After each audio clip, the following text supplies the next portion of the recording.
தெரிவிக்க மாணவி டென்னிஸ் மரியாவை மேடை கழிக்கிறோம்.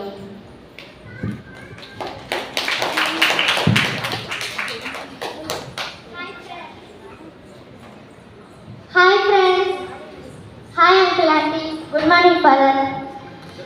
இன்னைக்கு நம்ம ராணி மரியா பற்றி பார்க்க போகிறோம்.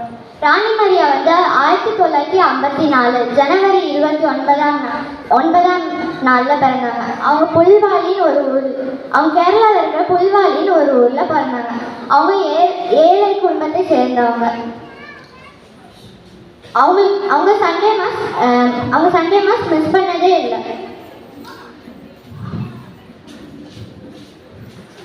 அவங்களுக்கு ஒரு ஆசை இருந்துச்சு. என்ன ஆசைன்னா ஏழைகளுக்கு உதவி செய்யணும்னு ஒரு ஆசை இருந்துச்சு. ஒரு நாள் ஒரு பாட்டி வீட்டுக்கு வந்தாங்க.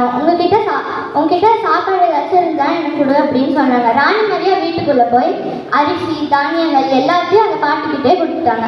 அவங்க பாட்டி வந்து கேட்குறாங்க,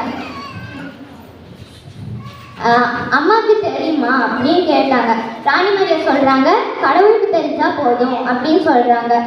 அவங்க ஸ்கூலில் இருக்கும்போது நோட் புக் லஞ்ச் எல்லாத்தையும் அவங்க ஃப்ரெண்ட்ஸ் கூட ஷேர் பண்ணுவாங்க. ஸ்கூல் முடிஞ்ச உடனே அவங்க சர்ச்சுக்கு போய் கொஞ்ச நேரம் வேண்டிட்டு அதுக்கப்புறம் வீட்டுக்கு போவாங்க. ஒரு நாள் ஈவினிங் அவங்க ஃபேமிலியோடு இருக்கும்போது ராணி மரியா சொல்கிறாங்க, அம்மா அப்பா நான் பெருசான சிஸ்டராக போகிறேன் அப்படின்னு சொல்கிறாங்க. அவங்க அம்மா அதுக்கிட்டே கேட்குறாங்க, உன்னால் இந்த உலகத்தோடைய கஷ்டத்தை தாங்க முடியுமா அப்படின்னு கேட்குறாங்க. அவங்க அப்பா அமைதியாக சொல்கிறாரு, இது உன்னுடைய ஆசையா இல்லை கடவுளுடைய வழியா, கடவுளோட அழைப்பான்னு கேட்குறாரு.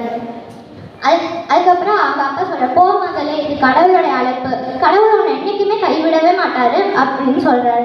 அவங்க 2 பேர்த்தோட அனுமதினால 1972 ராணி மரியா வந்து பிரான்சிஸ்கன் கிளாரிஸ் துறவர சபையில் சேர்ந்தாங்க. அவங்க வந்து 1983 அவங்க மத்திய பிரதேசில் இருக்க இந்தூர்னு ஒரு ஊருக்கு போனாங்க.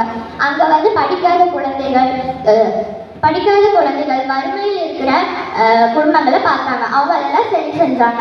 அதுக்கப்புறம் அங்கே இருக்கிற சில பேர் சொல்கிறாங்க, நீங்கள் ஒரு சிஸ்டர் கிடையாது, நீங்கள் எங்களோட ராணி அம்மா அப்படின்னு சொல்கிறாங்க.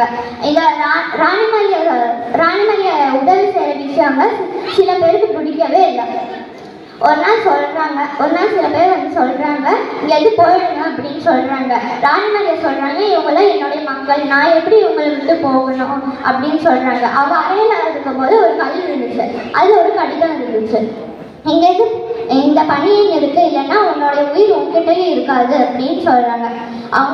அதுக்கப்புறம் வந்து 1995 பிப்ரவரி 24 அவங்க வந்து நைட்டு வேண்டிட்டு இருக்கிறாங்க. வேண்டிட்டு இருக்கும்போது கடவுளே, என் உயிர் உன் கையில், யாராச்சும் ஏதாச்சும் பண்ணாங்கன்னா யாரையும் வெறுக்காதீங்க அப்படின்னு சொல்கிறாங்க. அதுக்கப்புறம் வந்து அவங்க 1995 பிப்ரவரி 25 காலையில் அவங்க ஜப்மாலை எடுத்துகிட்டு பஸ்ஸில் போனாங்க.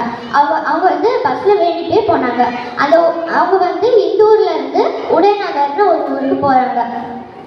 அதுக்கப்புறம் அந்த ஊரில் சேர்ந்த சம்பந்தர் சென்னு ஒருத்தர் இருக்கிறாரு.